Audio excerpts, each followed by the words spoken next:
శ్రీమాత్రే నమః శ్రీ గురుభ్యో నమః హరి ఓం. యా దేవి సర్వభూతేషు శక్తి రూపేణ సంస్థ నమస్తస్యై నమస్తస్యై నమో నమః. ఈరోజు ఈ వీడియోలో ఒక కొత్త సబ్జెక్ట్ని మీ ముందు ఉంచుతున్నాను. అది విన్న తర్వాత మీ అభిప్రాయాన్ని కామెంట్ బాక్స్లో చెప్పండి, 10 మందికి షేర్ చేయండి ఈ వీడియోని.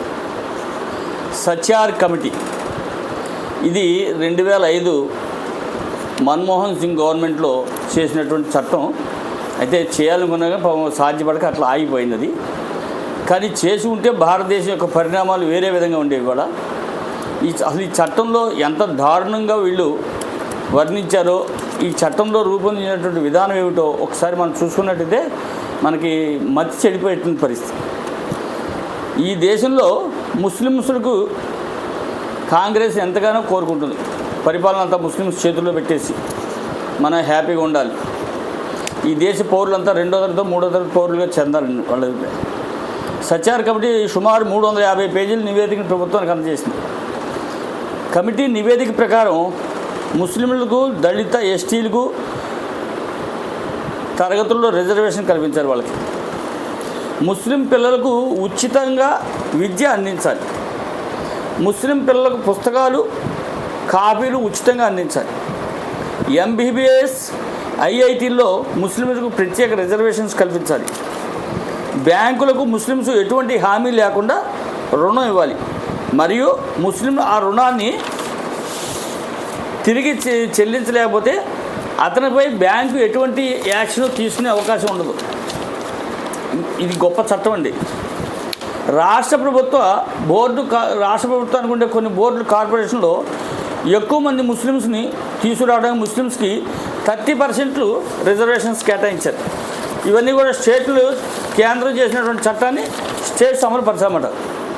కేంద్ర ప్రభుత్వం నుంచి అన్ని రాష్ట్ర అసెంబ్లీకి చట్టం రూపొందించాలని, ముస్లిమ్స్ కనీసం 40% చట్టాన్ని సీట్లు కేటాయించాలని కేంద్ర ప్రభుత్వం లేఖలు రాసింది. అప్పట్లో పార్లమెంటు ఉభయ సభల్లో 30 మంది ముస్లిమ్స్కి ఎంపీలుగా వచ్చేలా కేంద్రం చట్టం చేయాలి.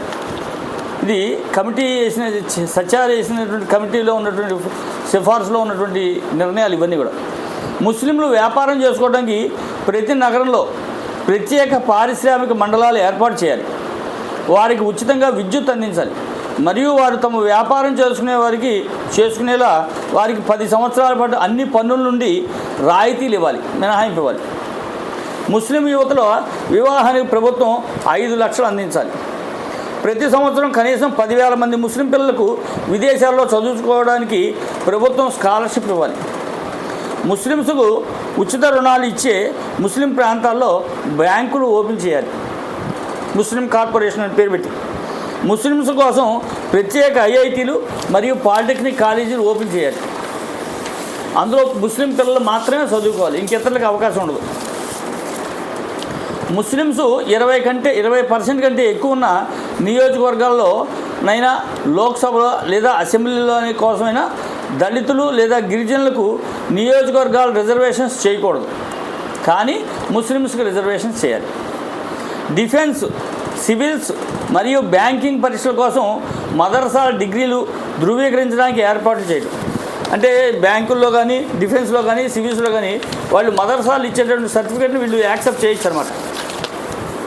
ప్రతి ముస్లింకు వ్యక్తిగత కారు, బైకు లేదా వాణిజ్య వాహనం కొనుగోలు చేసేందుకు ప్రభుత్వం వడ్డీ లేని రుణాలు ఇవ్వాలి. ఇక్కడ ఒక పక్కన వడ్డీలు రైతులు భరాయించలేక రైతులు సూసైడ్ చేస్తుంటే వాళ్ళని ఎవడో పట్టించుకునే దిక్కు లేదు. ఇవాళ అన్నదాతలని పేరు చెప్పడం తప్ప అసలు ఆ రైతులను ఆదుకునే పరిస్థితే లేదు. సచార్ కమిటీ సిఫార్సు మేరకు గూగుల్లో సెర్చ్ చేస్తే ఇవన్నీ కూడా మనకు తెలుస్తాయి. అంటే దీని అర్థం ఏంటంటే, హిందూ దేశంలో హిందువుల్ని 2వ పౌరులుగా చూపించడానికి తాపత్రయపడుతున్నటువంటి ప్రభుత్వాలు ఈ 2వ తరగతి పౌరులు అయిన తర్వాత చేయవలసినవి ఏంటి? ఇవన్నీ కూడా రుణాలు ఇచ్చేస్తారు, బ్యాంకులు అడగాల్సిన అవసరం లేదు, రుణం తీసుకున్నవాడు కట్టడు. పార్లమెంట్లో 30% రిజర్వేషన్ అంటే 540 మందికి పార్లమెంట్లో 150 మంది ముస్లిమ్స్ మైనార్టీలు వస్తారు పార్లమెంట్కి.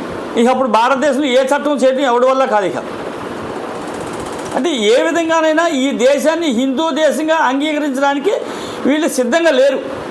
ఈ దేశాన్ని ఎంతవరకు అయితే హిందువుల్ని రెండవ పౌరులుగా చేసి వీళ్ళకి ఇక్కడ ఉన్నటువంటి కుల మతాల మధ్య గొడవలు పెట్టి చిచ్చు రేపి వీళ్ళని నాశనం చేయటమే పనిగా పెట్టుకున్నటువంటి ప్రభుత్వాలు చాలా గత 70 సంవత్సరాలు బట్టి భారతదేశాన్ని ఇదే విధంగా పరిపాలన చేస్తుంది. ఇప్పుడు కేంద్రంలో ఉన్నటువంటి నాయకుడు పటిష్టం అవ్వటం, గట్టిగా ఉండటం వల్ల వీళ్ళందరికీ మింగుడు పడక ఎప్పుడు ఈ ప్రభుత్వాన్ని కూలగొడదామా అని చూస్తున్నటువంటి పరిస్థితి. ఈ మధ్య రీసెంట్గా పార్లమెంట్లో రాహుల్ గాంధీ గారు ఒక మాట చెప్తున్నాడు, ఈ గవర్నమెంట్ తగిన బలం లేదు, ఏ నిమిషంలోనే పడిపోవచ్చు. మొదటి నుంచి కూడా కాంగ్రెస్కు అలవాటు ఉంది, గవర్నమెంట్ ఇష్టం లేదు, వాళ్ళకి ఇష్టం లేదు, గవర్నమెంట్ పడగొట్టేసి అనువైతే మొదటి నుంచి కూడా ఉంది, ఇప్పుడు కాదు, గత 70 సంవత్సరాలు బట్టి కూడా. కాబట్టి యావత్ ప్రజానికం కూడా ఇటువంటి వాతావరణాన్ని కనుక యాక్సెప్ట్ చేస్తే రేపొద్దున మన మనుగడకే కష్టమవుతుంది, మన పిల్లల భవిష్యత్తు ప్రశ్నార్థకం అవుతుంది, ఒక జనరేషన్ ఇబ్బంది పడే పరిస్థితి వస్తుంది. ఇప్పటికైనా మనం మేల్కొని హిందువులుగా చెప్పుకునే పరిస్థితికి రాకపోతే భవిష్యత్తు అంధకారం అవుతుంది. మన రిజర్వేషన్స్ పోతాయి. ఇప్పటికీ ఉన్నత వర్గాల్లో రిజర్వేషన్స్ లేవు. ఓబీసీ రిజర్వేషన్స్ అన్నా కానీ అవి ఎక్కడ పాటించట్లేదు. ఏ ప్రభుత్వాలు కూడా అనుకూలంగా ఇవ్వట్లేదు ఓబీసీ రిజర్వేషన్స్లో. ఇది కూడా ఒక దురదృష్టం. రీసెంట్గా ఒక ఆయన నాకు కలిసి చెప్పాడు, ఓబీసీ రిజర్వేషన్స్ అంటే కానీ రిజర్వేషన్స్ యాక్సెప్ట్ చేయట్లేదు, గవర్నమెంట్ అనుమతించట్లేదు అని. అంటే చట్టం చేసింది కూడా ఎవరో వర్క్ చేసేటువంటి పరిస్థితి లేదు. కాబట్టి ఈ స్థితిలో హిందూ సమాజం యావత్తు కూడా జాగృతమయ్యి ఇటువంటి పెడదారి పెట్టినటువంటి చట్టాలను వ్యతిరేకించి హిందూ సంరక్షణ చేసుకోకపోతే రాబోయే రోజుల్లో హిందువుల యొక్క మనుగడ, హిందువుల యొక్క సంస్కృతి, హిందువుల యొక్క రక్షణ, హిందువుల యొక్క దేవాలయాలు ఇవన్నీ కూడా ప్రశ్నార్థకం అయ్యేటువంటి పరిస్థితి ఉంది. కాబట్టి యావత్ హిందూ సమాజం కూడా మేల్కొని ఇటువంటి వాటిని వ్యతిరేకిస్తూ తిరగకొడుతూ సమాజాన్ని జాగృతం చేయవలసినటువంటి పని ప్రతి హిందువుకి ఉంది. కాబట్టి హిందువులారా మేల్కోండి, తస్మాత్ జాగ్రత్త. హరి ఓం తత్సత్.